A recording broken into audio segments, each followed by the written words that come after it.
Bank or bust. I originally bought this PC off Facebook Marketplace for £40, and I'm going to see if I can make a profit off this PC by stripping it down to its core components and seeing how much all those parts come up to. Now, the particular builder of this PC is called Veno Scorp, and they are manufactured in the UK. It looks like they buy in all their parts from China and then they redistribute these PCs within the UK market, and their logo reminds me a lot of WWF. So I thought, let me do a bit more research on this company, see what they're all about. I went on their website and I looked at the price for this PC, and it actually turns out that this PC is £299 for an i3, which is ridiculous in my mind, and also that's only spec'd for 8GB of RAM. So let's see what happens when I strip down this PC and see what components I have on here. The other thing I noticed as well is these reviews are a bit suspect. Some of the text actually for two of the reviewers is exactly the same, and what are the chances of people doing that? You've got game-breaking GT 710, you're going to get 20 frames per second in some of your games that you love playing, and really, is that enough? I really don't think so, especially for £300. I think they're asking for a bit much here, which I think is a bit ridiculous. I'm just going to leave this little promo video that they left on the YouTube channel that they have as well.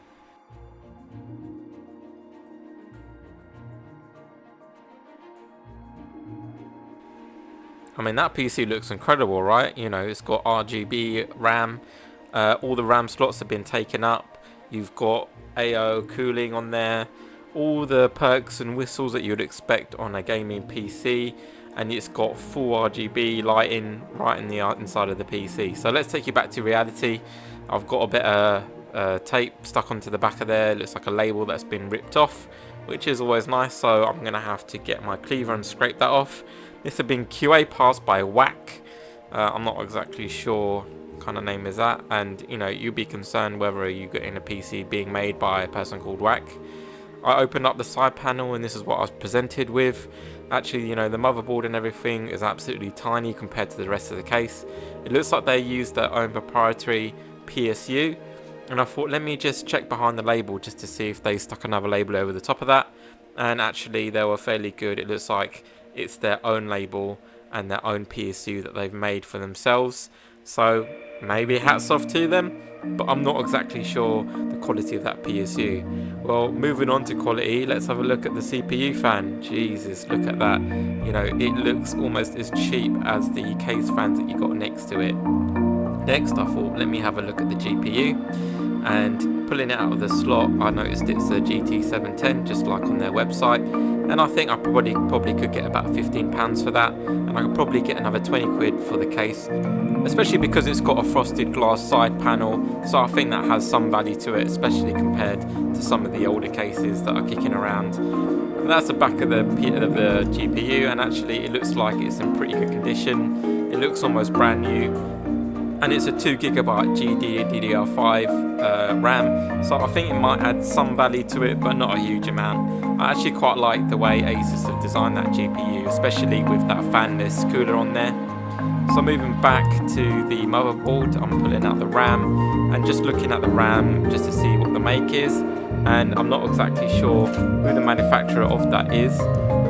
Zum is for quality, which is a bit concerning, but at 1600 8GB sticks, and in total I've got 16 gigs within this PC. So again, probably 16 gigs, I could probably sell that for around about £15 on eBay.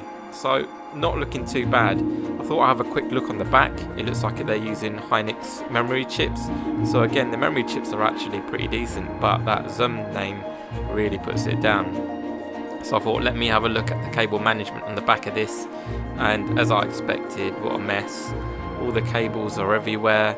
Actually, it didn't look too bad from the front, but you can see they didn't bother using some of the ports down the side where you normally route some of the cables. Instead, they just stuck it through the big hole because the motherboard is so small. I found a strange fan controller in there, and it was powered by a Molex connector. And also I found the SSD drive hiding behind all the cables back there, mainly because probably they don't want anyone to see it and see what brand it is. So I'll be pulling that out in a minute, but you can see all the wires and everything hanging all over the place, not really cable managed all that well, and not really using that many cable ties. The hard drive is mounted on the bottom there, and I thought, let me just pull out this SSD drive. So that fills me with confidence. Value Tech, obviously a very highly known brand, but it looks like it's 6 gigabit per second drive, and it's 256 gigabytes, so not too bad overall. But yeah, it does seem like the bottom of the barrel SSD drive. So at this point I thought, let me add some value to this, and I covered up the logo with this sticker, added an extra £15 onto this drive, bringing up my grand total to £25 for the SSD.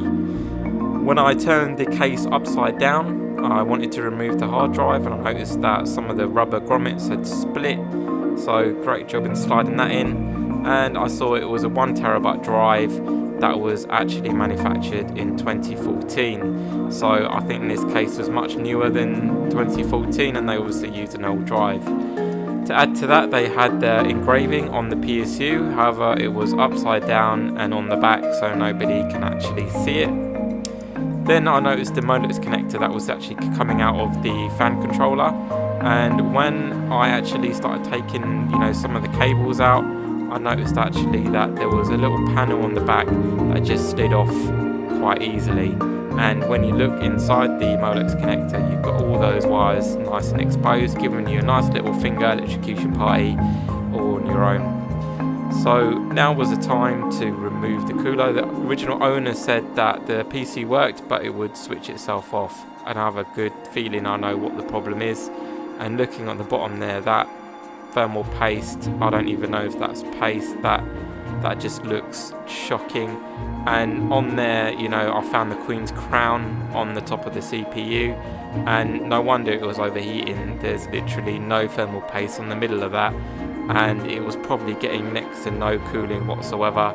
So whatever that is, I don't even think it's thermal compound, and it looked like there was fur and all sorts of stuff in there, and that definitely had to go, and I think that probably fixed it.